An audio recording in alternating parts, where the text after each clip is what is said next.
خاموش بیٹھ جائے گا۔ عمران خان کو اگر نکالا گیا، وہ بنی گالہ میں جائیں گے یا زمان پارک میں جائیں گے یا پختونخوا میں جائیں گے۔ اگر پختونخوا میں آتے ہیں تو دوبارہ وہ ایجیٹیشن کی طرف جائیں گے اور اپنے مینڈیٹ کے لیے وہ مظاہرے ملک بھر میں کریں گے، دھرنے دیں گے۔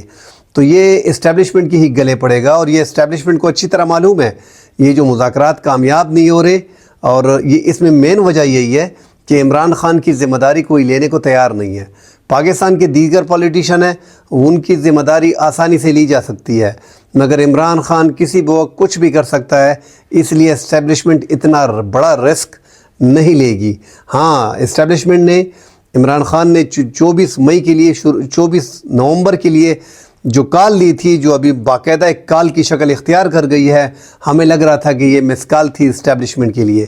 اسٹیبلشمنٹ نے اس پہ رجوع کیا، اس مس کال پہ ان کو اندازہ تھا، انہوں نے رجوع کیا، مگر ان کی جو